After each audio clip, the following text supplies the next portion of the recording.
Okay. First things first, remember guys, y'all have a thought question due this week.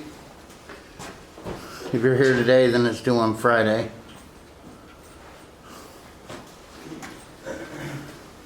Okay. So today basically guys, World War I is over. Many of the people are returning, just want things back to be normal. Money was saved during the war, which helped keep the wealth alive. And what are we going to do with all that money? Well, marketers are going to help us solve that problem. Consumption culture.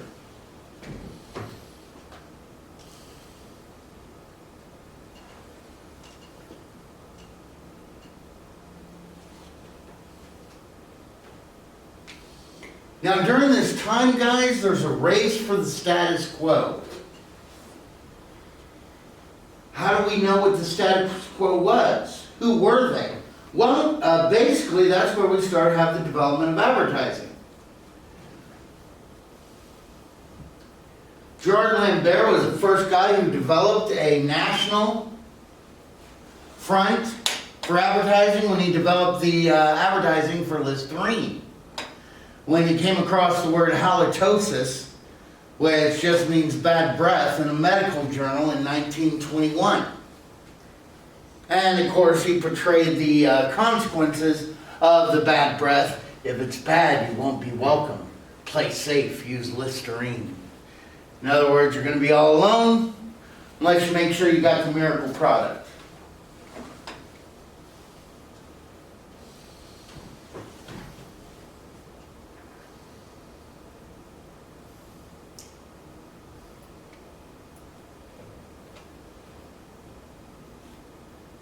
Did this work? You betcha. General Foods jumped in with the invention of Betty Crocker in April of 1921. General Mills started to advertise Wheaties as the breakfast of champions.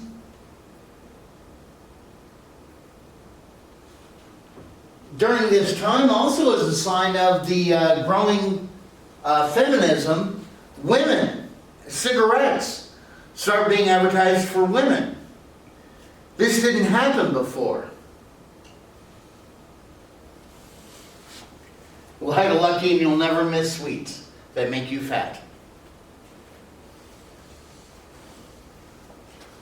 Also, you start to see the advertising for sanitary napkins, as well as Kleenex.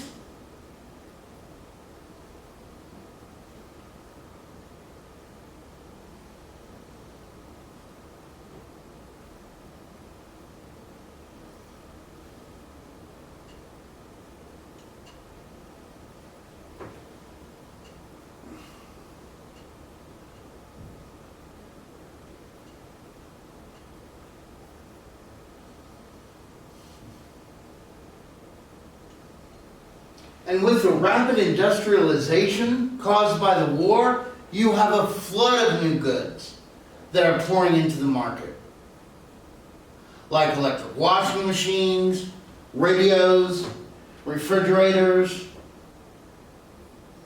phonographs.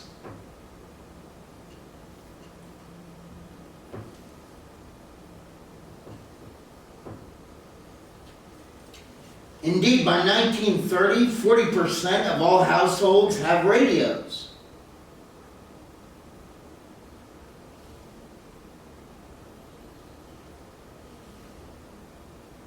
Well, how are you going to pay for these things? Well, many retailers encourage people to spend through installments. You know, early form of credit cards. Buy now, pay later.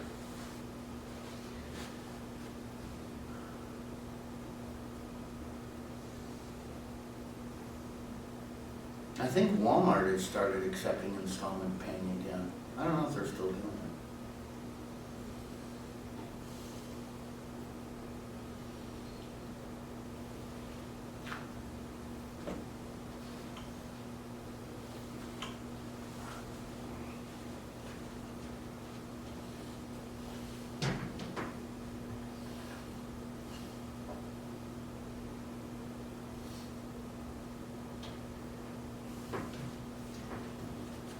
Now, what's driving the economy is the automobile. Henry Ford utilized mass production to help keep costs low and his cars somewhat affordable. Indeed, by 1927, the Model T was only $290. You could have it in any color as long as it was black.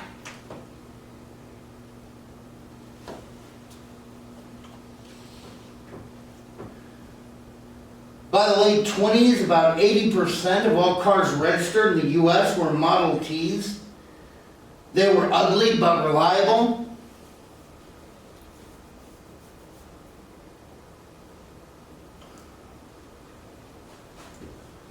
I mean, by comparison, the Volkswagen Bug, which is kind of based on, the Model T, whole deal of being a people's car, easy to work on. It took it 15 years to beat the Model T sales. And in 1928, in Germany, only 1 out of every 40 families had an automobile. Meanwhile, here in America, 1 out of every 5 families had an automobile.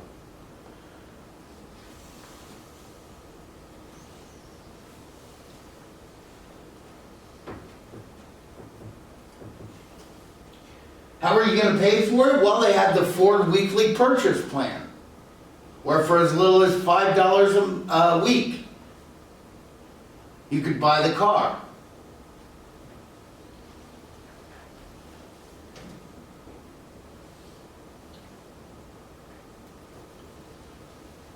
Meanwhile, here in Texas, what's taken off like nobody's business? Oil.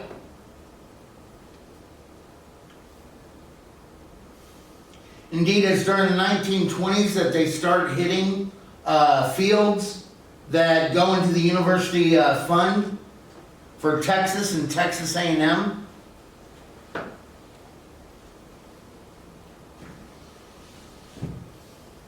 And our 1928 output is 250 barrels, or about 20% of the world's output.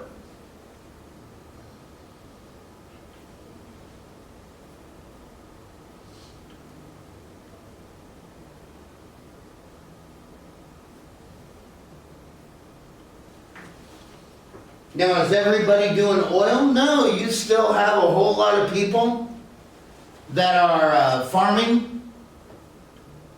Cotton being the king crop.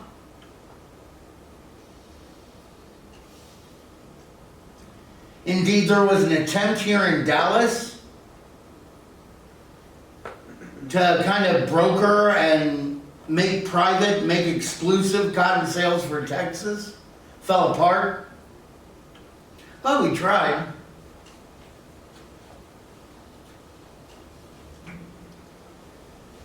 Meanwhile, how are the cotton growers going? Well, those who were growing the cotton, not so great. In 1910, 51% of the people growing cotton did not own their own land. They were sharecroppers. And by 1930, that number had actually increased to 61%.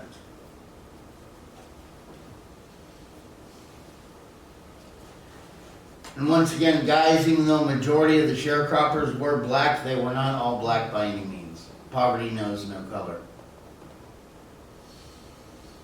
My great-great-grandfather was a sharecropper up in Missouri. Worked his way out. Became a doctor.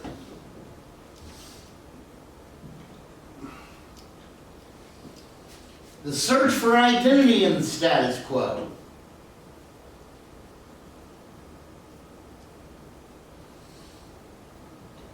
First group we'll look at is feminists, who were fighting for their rights. Were they winning? While lowering birth rates showed that women were using contraceptives, which was part of the feminist movement. They use diaphragms rather than relying on men to use condoms.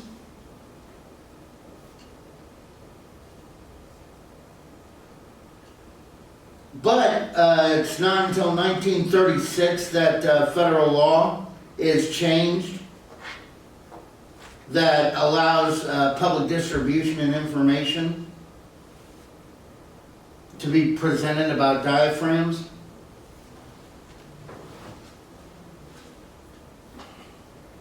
Meanwhile, in June of 1919, the passage of the 19th Amendment granted women over 21 suffrage. So they got the right to vote.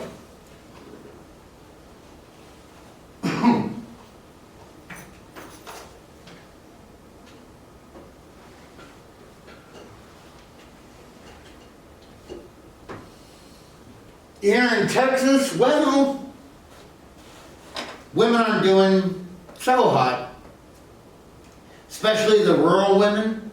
In the 1920s, only 5% of the homes out in the countryside had electricity. 8% had plumbing, indoor plumbing.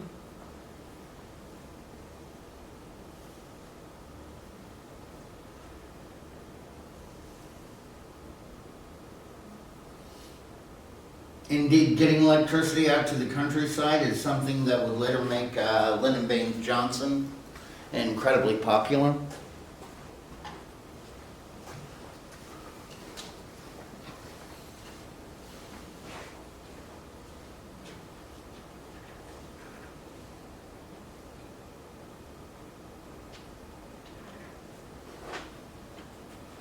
For African Americans, nationally, you have the Harlem Renaissance. Harlem was originally built up between 1900 and World War I as a community settled by Italians and Jews.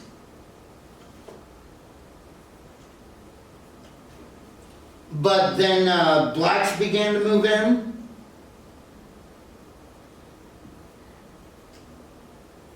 And the term Harlem Renaissance, or the Negro Renaissance, refers to a literary and artistic movement in which black artists and writers insisted on the value of African and African American tradition, the abundance of literature, painting, music, and sculpture.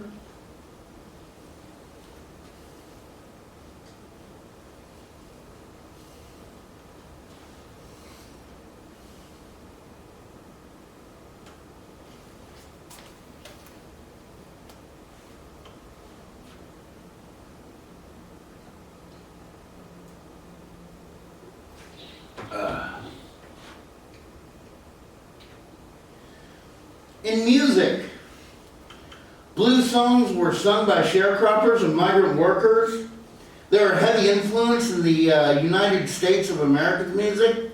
Jazz, country, rock and roll all have their roots in the blues. Texas was actually a big spot. And the first location in Texas was Gate Thomas's Publishing the Blues of South Texas Musicians.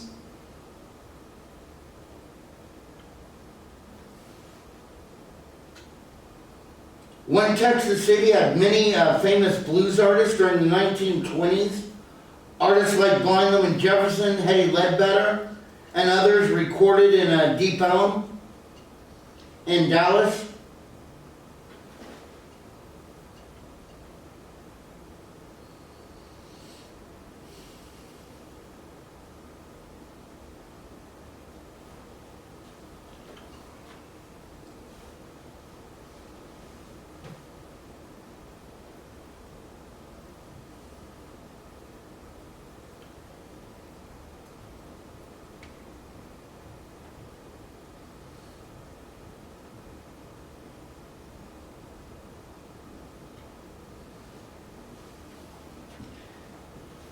Jazz music was further refined.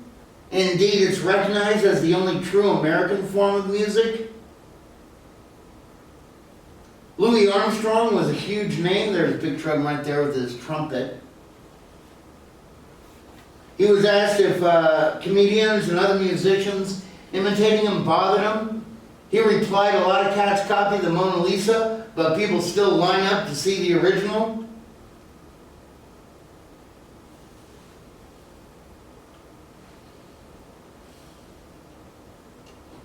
Artists like Bessie Smith, Jelly Roll Morton, Armstrong, and other musicians brought increasing numbers of whites to hear their music. It was referred to as slumming in Harlem.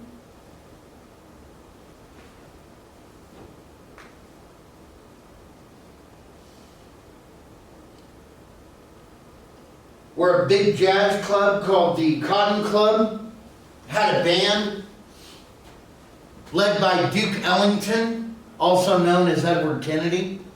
Duke Ellington.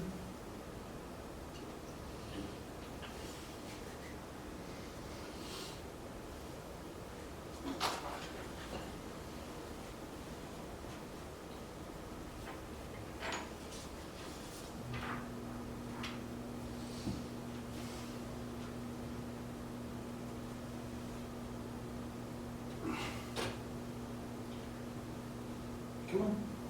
There you go. Politically, kind of breaking off from Booker T. Washington and W.B. Du Bois, you have Marcus Garvey, a Jamaican who advocated black separatism. He formed the Universal Negro Improvement Association, started appearing in many ghettos. He recommended that blacks around the world unite and help the Africans overthrow colonial rule and build a strong African state that would be the envy of all.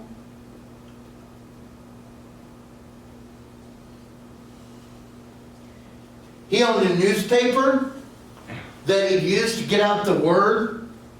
He even owned a cruise line that he planned to be part of the things that would take blacks back to Africa, called the Black Star Line.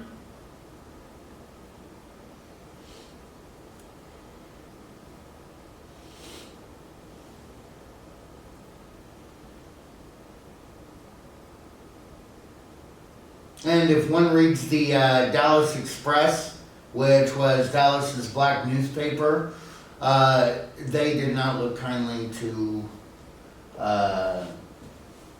Marcus Garvey.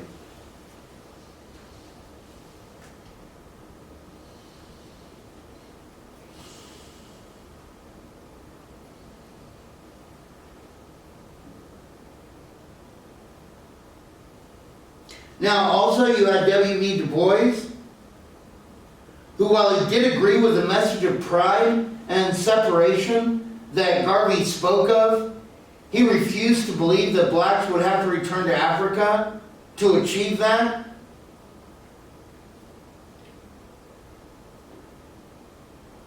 Instead, he demanded that pride be found in the United States of America.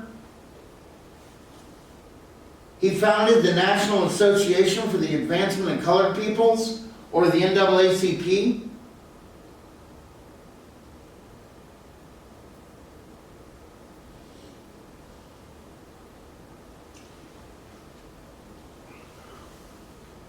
What happened to Garvey? Well, he sold more stock in the Black Star Lines than they actually had. He was convicted of mail fraud and jailed.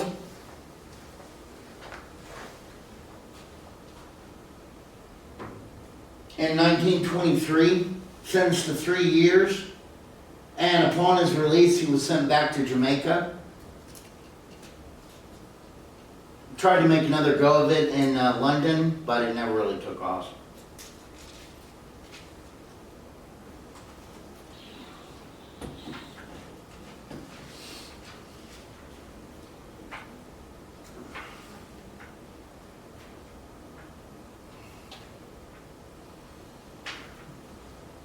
Meanwhile, down here in Texas, a lot of African Americans used the 1920s to move to the cities, to move out of the countryside and into the cities. If they stayed in the South, many went north.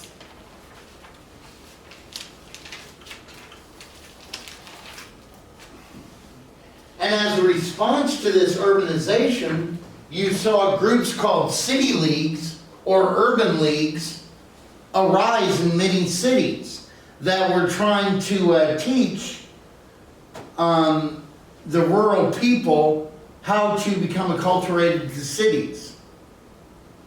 Now guys, I'm sure they had white groups that were doing the exact same thing, but you know, they had to teach these people that live down in the country, you need to take a bath every day. This is, you know, you need to change your clothes every day. This is what people do. And of course, the reason why they did that is so these newcomers coming in wouldn't be seen as a disturbance.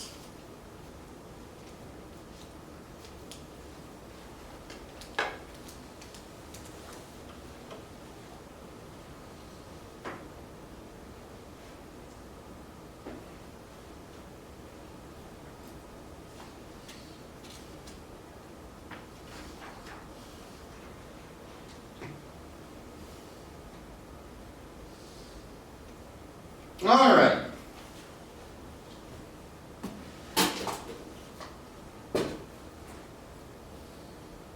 The Roaring Twenties, the automobile in American life. Now guys, now that we have cars, this causes a huge change in American patterns of living. Indeed, by 1927, Ford had produced more than 15 million Model Ts, dominating the market by producing the largest possible number of cars at the lowest possible price.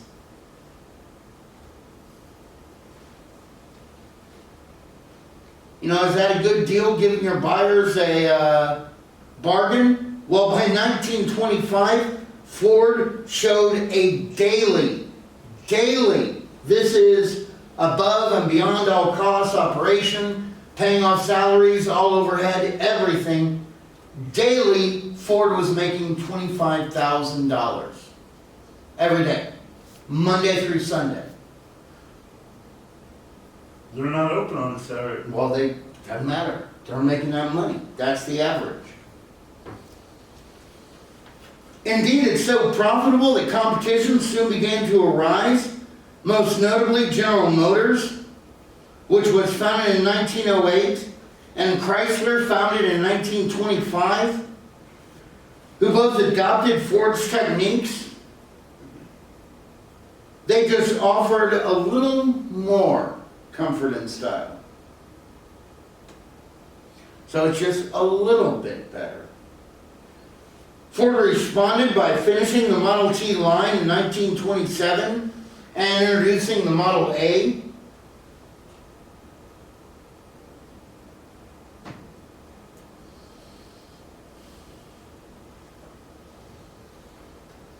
Now, Ford utilized assembly line production, which is incredibly dehumanizing, but he paid better than any of his competitors.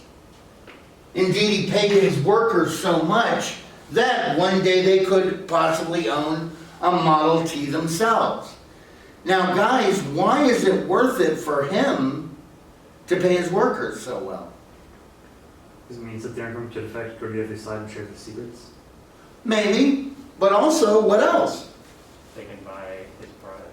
They can buy his product, but also if your job is zzz, zzz, zzz, zzz, you get used to that, and you build worth because of your skill, even though it might be a very simplistic skill. If they take you, or if you quit, someone's have to go in, that's going to slow the production line way down. So basically, you know, take care of your employees and they'll take care of the customers.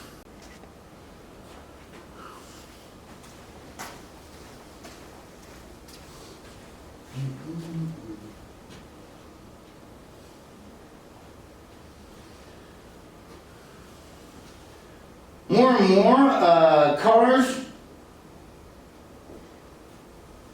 came to be kind of America. You know, the acquisition of goods, freedom, progress, and technology. Indeed, one car salesman said, when I sold a car, I sold it with the honest conviction that I was doing the buyer a favor and helping him to take place in a big forward movement.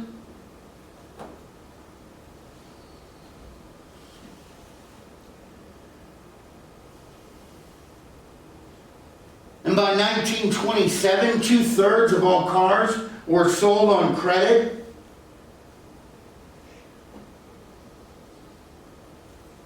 Competition pushed making new models every year, enticing owners to trade in their cars to keep up with the latest fashions.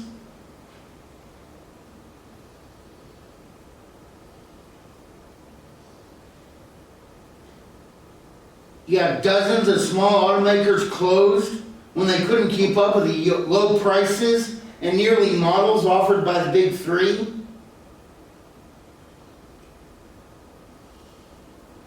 Indeed, by 1929, Chrysler, Ford, and GM were making nearly 83% of all the cars manufactured in America.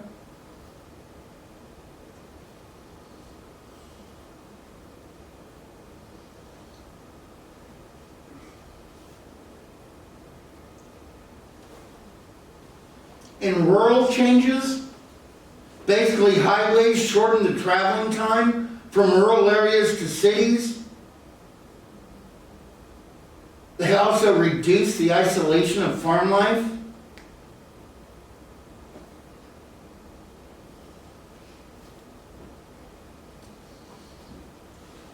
I mean, especially here in Texas, you had farmers that were choosing to buy automobiles instead of putting indoor plumbing in their houses.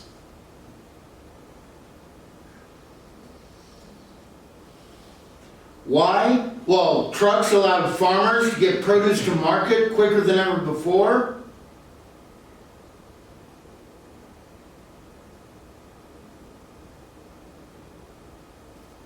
And as if your farm was failing, it allowed the farmers to move to the cities.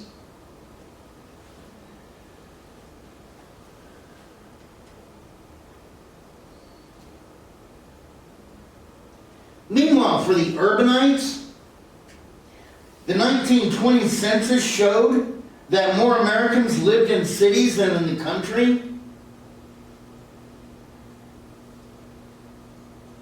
These automobiles freed suburbanites from dependence on commuter rail lines.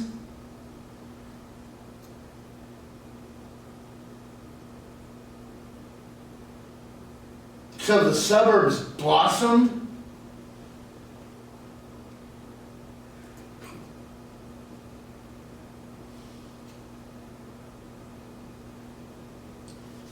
Indeed, from 1922 to 1928, there were 883,000 new homes built each year in America.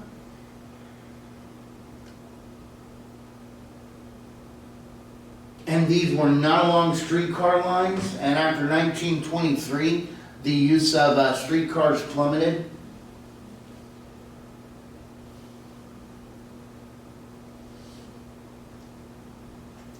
First traffic light was utilized in Detroit by 1920. And by 1926, cars in evening rush hour in Manhattan crawled along at 3 miles an hour, slower than a person could walk.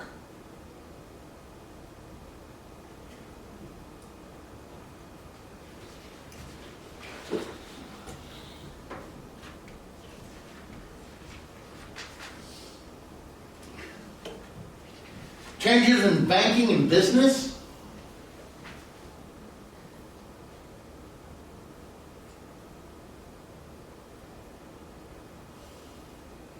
You had A.P. Gianni, a guy who brought banking within the reach of most Americans.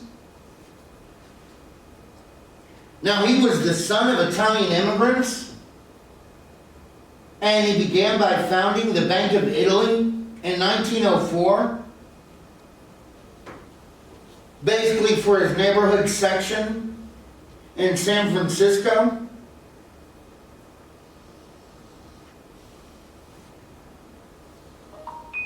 And he opened it where the people lived, not in the banking section of downtown, where banks used to be.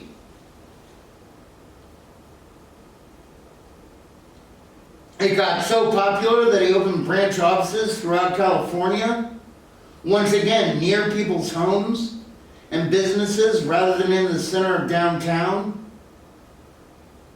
And unlike the older banks, the common man with a small amount of money was welcome to open an account and could borrow for investments.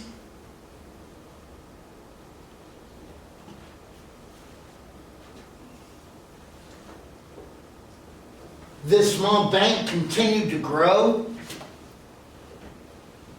and eventually became the third largest bank in the United States.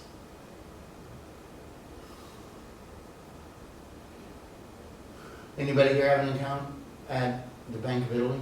I believe I do. They changed their name in 1927, Bank of America. Hey, hey.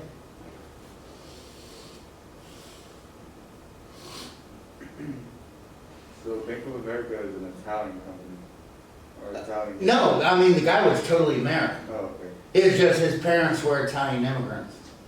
That would be like, what's that restaurant? Dallas restaurant. Serves Mexican food. El Phoenix? I think it's awesome, yeah. Or El Chico? I don't know. Anyway, they were also Mexican immigrants, the children. But it's totally an American company.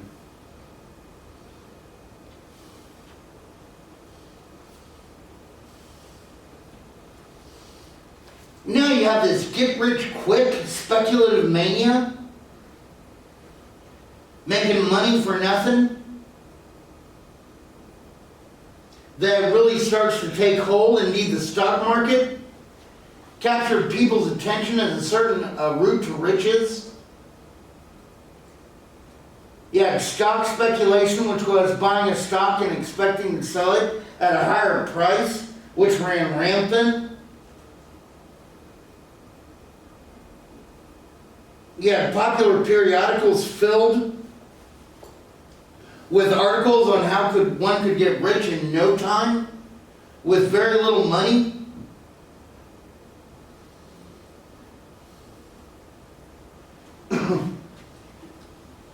How would you do that? You do that by buying your stock on margin, which basically meant that you only had to put down 10% of whatever the stock was worth.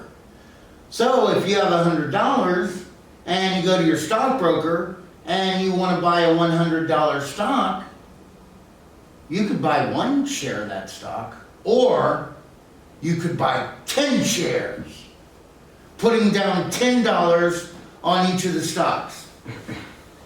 Now, if the money increases in value, you still owe your broker $90 a share, but you'll make a little bit of money. Only problem is, if that stock decreases in value, you still owe your broker $90 a share. And now that stock is even worth less.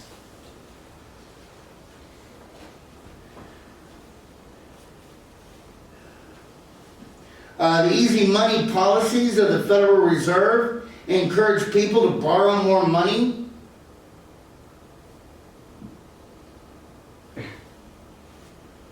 You had holding companies created that basically were like mutual funds. They buy other stocks and keep the dividends on that stock. So if you bought part of that holding company, a share in that, you'd get a percentage.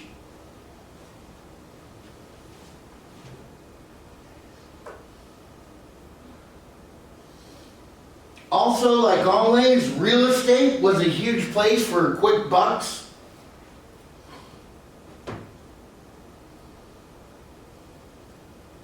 In the 1920s, many people were moving to Florida. So you had people buying land, any land, believing the price would rise. You had rumors circulating about land that increased in value by as much as 1,500% over 10 years.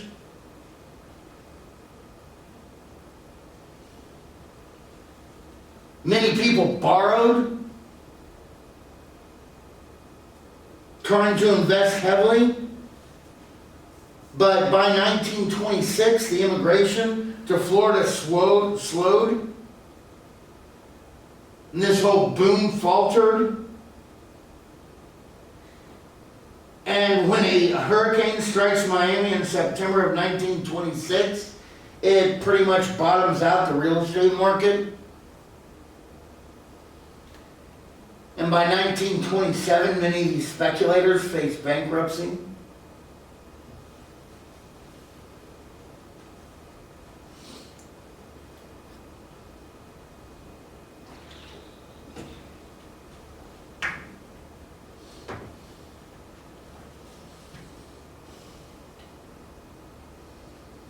A flaming youth. Now, the whole stereotype of this era revolved around youth. You have the male college student with his raccoon skin coat and a hip flask of illegal rum, with his uninhibited flapper, with her bobbed hair and a daring short skirt with rolled up stockings.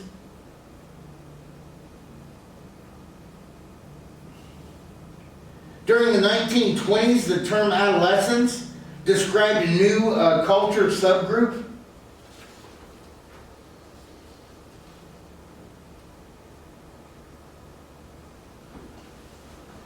Basically, the prosperity of the 1920s had allowed farmers or parents to send their children to college, with the biggest increase of people going to college were women.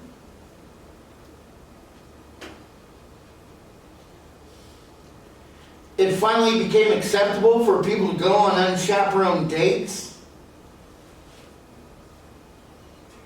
Yet women began putting on large amounts of makeup, dyeing their hair black. And of course, there was a dramatic increase in sexual activity before marriage.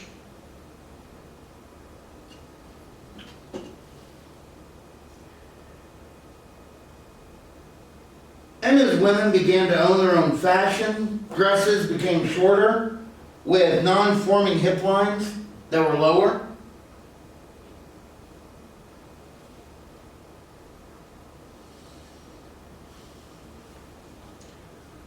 A homogenized culture searches for heroes.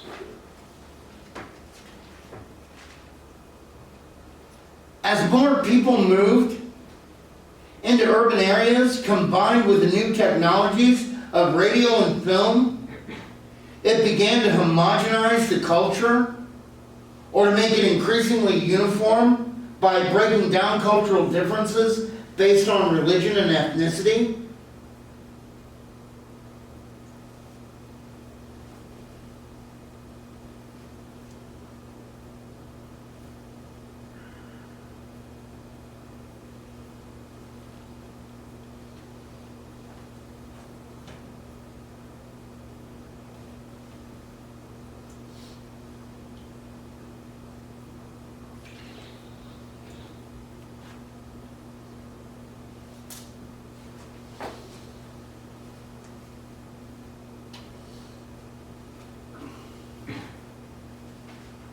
Oh, let me go back real quick. Let's see, Indeed by the radio. The first commercial radio broadcasting station opened in 1921, and within 6 years there were 681 of them. By 1930, 40% of all homes had radios. And by the mid-20s, most towns had at least one movie theater, with movie attendance rising rapidly. Weekly attendance in 1922 was 40 million people, In 1929, it was 80 million people. Indeed, 2/3 of all Americans went to the cinema every week, where people were listening to the same shows that were the same everywhere. Both radio and movies continued to create the status quo, but it also showed and publicized new fashion trends and gave the public new heroes to emulate.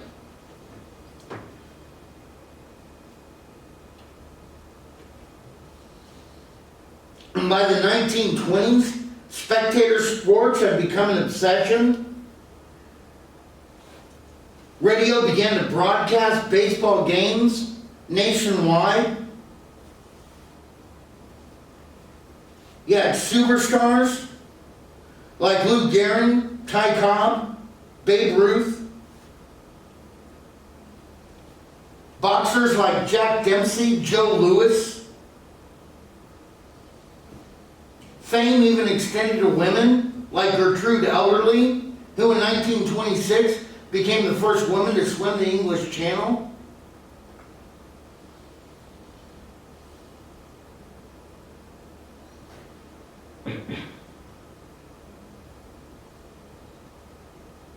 And heck, if you think about it, you didn't even have to be a person. You could be a horse, like Man of War.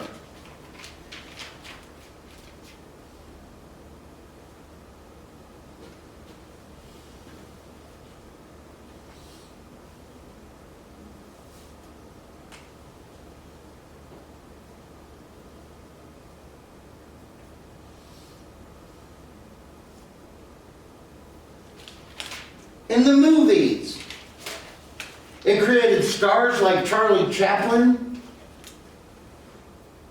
Buster Keaton,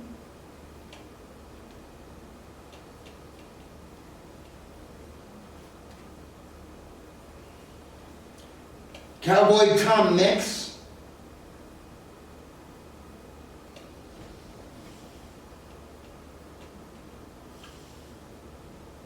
and even back then, guys, it was pretty obvious that sex sold. The biggest name here was Clara Bow, who was advertised as the It Girl. And if you had to ask what it meant, then you weren't old enough to know.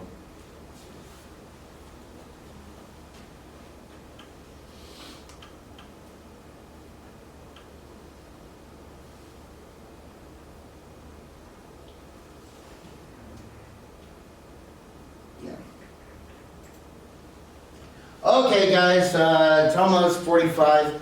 Make sure you go out and vote tomorrow. I don't care who you vote for. If you